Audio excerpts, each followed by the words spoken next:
મતદાનની હોય છેલ્લી ત્યારે 1 મહિનો મારા પોતાના વ્યક્તિગત પ્રશ્નની મારા ત્યાં ચોકી માટે રાખવામાં આવતો કે ભાઈ આ ખબર રાખજો કે આ છેલ્લે દાડે ખોટા મતદારો દાખલ કરવામાં આવશે.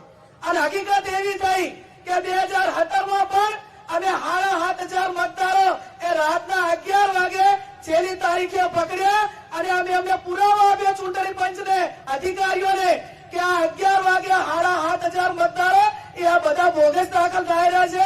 પછી નામ તો દાખલ થયા. ચૂંટણી પંચે કે વહીવટી તંત્રે કોઈ પગલા ના લીધા. 2022ની વિધાનસભાની ચૂંટણી એ પણ સેમ કે જેને 1 મહિના પહેલા ગ્રામ પંચાયતની ચૂંટણીમાં મતદાન કર્યું અને વિધાનસભાની ચૂંટણીના 2 મહિના પહેલા એક ગામમાંથી 50 મતદારો એને કેન્સલ કરવા માટેનો ટાર્ગેટ નક્કી કર્યો અને એમાંથી 2-3 ગામોનો પુરાવો પણ અમારી સામે આવ્યો. અને પુરાવો આ તમે એમ જુઓ કે આ જે ગુજરાત સમાચાર છે એના 2022નો 9/9/2022 આ પ્રશ્નો છે.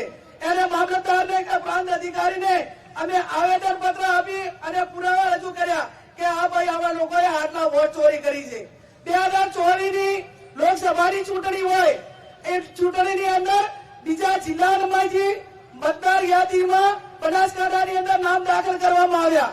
અને આ ચોખવટ હું એટલા માટે કરું છું કે મારી વોટ ચોરીની જે પ્રેસ નોટ હોય કે મારા પેજ ઉપર પોસ્ટ હોય તો એ ખાકી ચડ્ડી વાળા ભારતીય જનતા પાર્ટી વાળા સાહેબ એવો આક્ષેપ કરે કે ગેરીબેન તમે આ વોટ ચોરીનો આક્ષેપ લગાવો છો તો તમે બનાસકાંઠામાં કઈ રીતે જીત્યા? તો એમને હું કહેવા માંગુ છું કે તમે ચોરી કરીને કેટલી કરી?